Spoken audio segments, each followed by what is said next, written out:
What is going on, guys? Gorilla Ray here. Today I'm bringing you a video going over one of the raid weapons that you get by doing the Crota's End raid on hard mode, and that is the Abyss Defiant. It is the auto rifle you get from the Crota's End raid. So we're gonna go over this weapon, go over its perks, stats, whatever. I'm gonna show some gameplay towards the end just to show it in action. Now this weapon really reminds me of the Suros regime.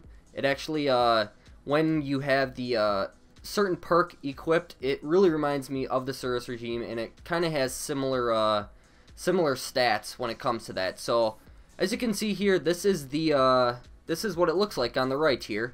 It's got a pretty cool look, obviously a hive look to it. Now we're gonna go into the perks here. So we got the solar damage, of course. Next we have the sights, which is quick draw IS, which is agile sight, lightning fast handling. Then we have red dot ORS, accurate sight for precise fire, and then we have red dot OAS, and that is a snapshot sight and enhanced target acquisition. So these are really up to you. It's really a preference point. I mean, I haven't really messed with these too much. I think I'm actually going to change this right here quick, because the reload's really good with this weapon anyway, so increasing the range and stability is going to be a pretty good help when it comes to this weapon. Next we have a pretty unique option here, and that is hip fire or focused fire. So hip fire, this weapon has bonus accuracy while firing from the hip, or we have focus fire. When zoomed, the weapon fires slower but causes additional damage. So this is what I was talking about when it comes to the Suros regime. This perk here, these two differences here are one of the similarities when it comes to the Suros. When you aim down the sight with the Suros, you can have a lower fire rate, but it does have a higher impact and damage. So this is what I like to have, just because it increases the damage quite a bit and really helps out with the low impact that the Abyss Defiant originally has. So then we have the upgrade damage, and then the second tier. Second tier, we have single point sling, switches weapons faster, move quicker while aiming.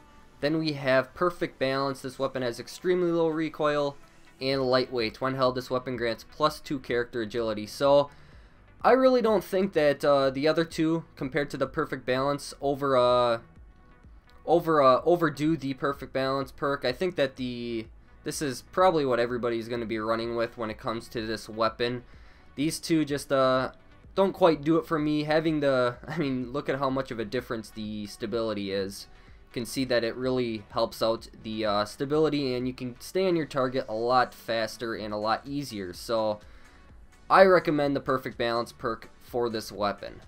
Next we have Lich Bane, or Lick Bane. I'm not sure how to pronounce that, but projectiles have a chance to disorient hive wizards. So this is one of the obviously the main perks for this weapon, and it's pretty useful in raids and even in general when you're doing strikes that have wizards in it.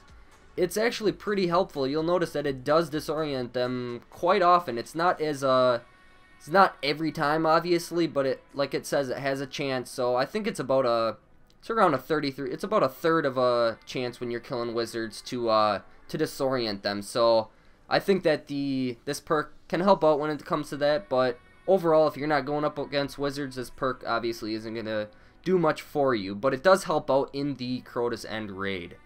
Next we have the other upgrade damages, and we have Hive Disruptor. This just increases the damage against Hive Majors, so this really helps out when you're doing the Crota's End raid. This just obviously increases the damage against Majors, and it's a really good advantage to have with a weapon, especially with this weapon, because of the low impact it originally has. So having extra damage against the Hive Majors really helps out.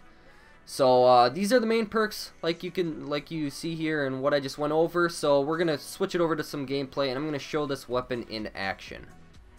Alrighty guys, so we're here on the moon, and I'm just gonna show this weapon aiming down sight, and then also from firing from the hip, just to show the difference in the fire rate. But overall, I really like this weapon. I think that out of the weapons you can get from the hard mode raid for Crota's End, it is one of the best ones you can get, obviously. And compared to the Oversoul Edict, it's I like it better. Now, obviously, there's this new patch that's going to be coming out pretty soon now that's going to decrease the damage and the stats for the auto rifles and increase them for the pulse rifles. So hopefully that can maybe balance out the pulse rifle and auto rifles, and people will be using pulse rifles a little more. But I hope to do a little comparison video once the patch comes out, just to show which one I like better. I'm going to test them out and make sure that I like them, and which one I like better. So hopefully you guys enjoyed this video. If you guys did, make sure to give it a thumbs up and also subscribe for more videos like this. So thanks again for watching, and I will talk to you all later.